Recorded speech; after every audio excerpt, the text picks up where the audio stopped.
So without further ado, let us welcome Patrick to the stage. Thank you very much.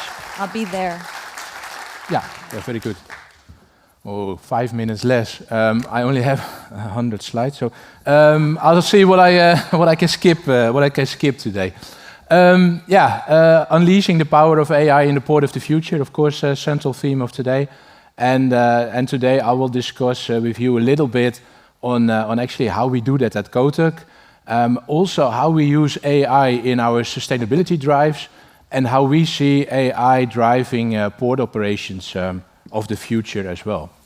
So sit back and relax. Just maybe a little bit first. Oh, next. Yeah. First, a little bit about, for people who don't know, Kotug. So I represent Kotug. It's a family-owned business. We are actually just across the water from here, and fifth generation is currently running Kotug. We have about 70 vessels, 70, sailing in operations from Australia to South America. And we do all sorts of different type of businesses. It's all related to tugs. It's all related to vessels and to support the big ocean-going vessels. But beside the hardware, what you see on the left two columns of this slide, we also do a lot of supporting activities. And supporting activities that actually support the operations, supporting activities that help to drive sustainability in our organization, and also activities that help us to become more efficient and more effective. And I think the cool thing about Kotug is we don't keep that for ourselves. We actually use that in the entire nautical world. So even our competitors are using some of our tools, and also we use them ourselves, of course, but also some of our competitors are using those. So if we look at sort of the way we see the maritime world at the moment being operated, we see that there's a lot of inefficiencies. There's a lot of inefficiencies at the moment. We see that there's too many mistakes being made by people who are actually doing the work. That's both in the office, but also on board. And that's of course nice with the previous speaker. There's a lot of applications that we see as well, both on board and in the office, to reduce some of those errors and those mistakes. And we see that the operations are just not executed efficiently, meaning that there's a lot of energy is wasted, a lot of fuel is wasted, a lot of assets are actually wasted, assets that can be deployed way more efficient than they're currently deployed. And that is actually what keeps us motivated to drive and to make the industry a better and a more efficient place. That of course is all related to to sustainability. Sustainability is actually in the heart of our organization. It is related to the innovations that we do. We have the pleasure that Koos is also in the office. Koos is our head of innovation. A lot of the innovations that we come up with in Kotug, that we also marketize, are related to, hey, how can we become more sustainable as an operation? Not only because we think it's important right now, but also because as a family-owned business, that's important into the future as well, to make sure that we remain relevant. So we drive a lot of new initiatives and new techniques in the maritime world, but especially specifically in the towage world itself.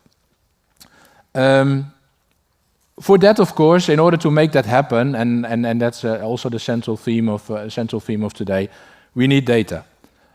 We need data to understand how can we make our operation better, and how can the industry use data to our own benefit. And that is actually, there's three main themes how we use data in our operations, and that is to optimize our operations. As I said earlier, there's so many inefficiencies in the towage world, but also in the maritime world itself. It's to make our operations more sustainable, and also to strengthen our commercial position. Because if you have so much data that is at your possession, not only your own, but also that of your competition, and that of your colleagues, and that of other operations that you can compare with, that also helps you to drive innovations and improvements in your own operation. And luckily, there is a lot.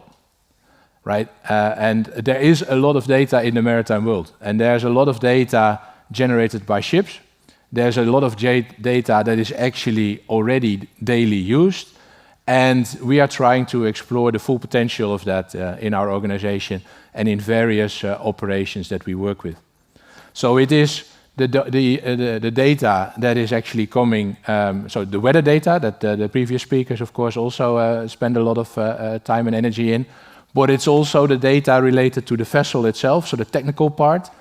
We've got so many sensors on board, we've got so many meters on board, and not only us, but also all the new vessels that are being deployed and being built are having that information, which you can use to your benefit in terms of predicting, of course, when something is breaking down, in making sure that you deploy the right asset at the right job. Remember that, because that's coming back in the next slide. And also, it's of course all the AIS data that is currently available, right? There's so much information right now, and all that information as Kotug we're already using and we're already deploying, which I will show you in a minute as well.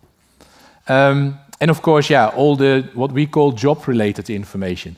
All the ports, they display when is a vessel coming in, what are the characteristics of those vessels, what are the destinations of those vessels. That type of information you can all collect, and of course you don't have to do it manually, that all goes automatically. And if you combine all those 4 elements that you see on this screen, you actually can do cool things. And we believe that with this, we can also start developing the port of the future. We can start developing towage of the future and also port of the future, because towage, of course, is only a small element of the entire port itself. And we realize that, but we want to start small, optimizing towage, and after that, we're going to start optimizing the entire operations and the entire port.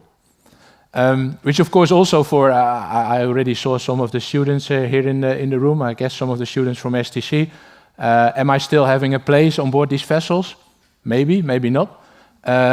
We see that specifically with these autonomous vessels, that for towage is going to be fantastic, especially in the next couple of years, it's going to be the golden age of towage. Yeah, all these challenges and all these questions, of course, need to be asked. And that is also, that's in line with the presentation of Marin before, that's where you need to take your crew and your people on board, your people in the office. You need to take them with you on your journey, and that is, of course, something also COAS is doing in our organization, in the innovations that are being developed, that those are linked to the actual problems that we have in our organization. Yeah, so this is what we maybe think is the port of the future, where we predict when a vessel is coming in, we predict when the tugs need to be connected, we predict when the tugs are released, we predict when the pilot needs to come on board, we predict when the pilot will be off board, we predict when the linesman need to be there, when the key is ready, the VTS system, and of course the whole autonomous flow of those vessels as well. Is this future? Nah, not really. We do this already. And at Kotug we do this by an application, and we call that Optiport.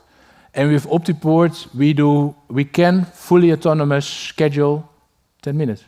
Oh, 8 more minutes. Oh, that's okay. Great. So with Optiport we can fully autonomous schedule tugs in port. And we already do that. We do that already in the biggest ports in Australia, Europe and the US. And not only for Kotug, but for many other companies as well. And we actually use, we'll have some discussions with universities about that. Is this really AI? Is this not really AI? I think it's artificial intelligence, so it should be AI. What we actually did is we took the work from the dispatcher, who is now sitting in the office saying, oh yeah, this tug should do that job, and that tug should do that job. We actually automate that fully for him. And we have developed a decision support tool, which actually says, actually looks like this, very simple, Gantt chart. What is, and now Myron will start laughing, what is the job after the job after the job a certain tug will be performing? Because if we know that, we can optimize on speed, we can optimize on fuel consumption, we can optimize on location. You should take into account a fuel curve of a tug is very exponential, right? So every knot that it sails faster, it consumes more than twice as much fuel. Well, with margins in towage that are very slim, you actually ruin your entire profit of one day by one mistake, by a tug sailing too fast from one location to the other. So we actually provide that already to the dispatchers right now. And we say, you need to deploy that truck over there, that truck over there, that truck will be ready with his job then, and that truck will be ready with the other job at that time. So that's basically what we do with this application. Fully autonomous, taking all these different data sources that I showed on the previous slide into account, and actually make a schedule based on that. It's a decision support tool based on AI that is currently being used by tugs, and in the future we expect that to be used by linesmen, by pilots, to manage your keys and to optimize your waterways, your VTS system. And I always say, who tells an autonomous vessel where to sail to autonomously? Well, if that is still the human being who is now making all these mistakes in scheduling, then we're defeating the whole purpose of autonomous vessels. So you will need a system like this to say, at this time start your engines, move from here to there, go with this speed and connect to the next vessel. It's cool, right? So this is something that, as I said, that we do now for tugs. Tugs is nice, but tugs is just part of the whole picture. There's many more elements in the port, as you know as well. So it's the linesman, it's the pilot, the keys.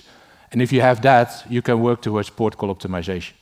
Very important, port call optimization, because, and maybe you know, maybe you don't know, in the future, it's predicted that cargo will decide itself how it's going to route itself through the chain.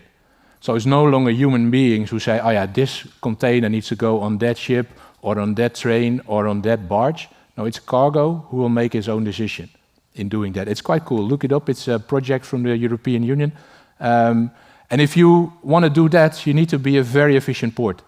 So we actually believe that this whole port call optimization, which is small at the moment, is going to be enormous into the future. And this will also drive and be driven, of course, by your remote-controlled vessels and your autonomous vessels. So that was just a little bit in short. What do we do at the moment? How do we use data? How do we use data to drive sustainability in Kotug? How do we see actually the future of towage, of ports, of the maritime industry? Speaking about this port call optimization. And yeah, so we actually think that it's going to be cool. And there's a lot of new challenges coming out there. And definitely make sure that this data that you all have and that the different organizations have, but also the different applications, make sure you use them to your benefit, because you will play an important role there as well. Thank you very much.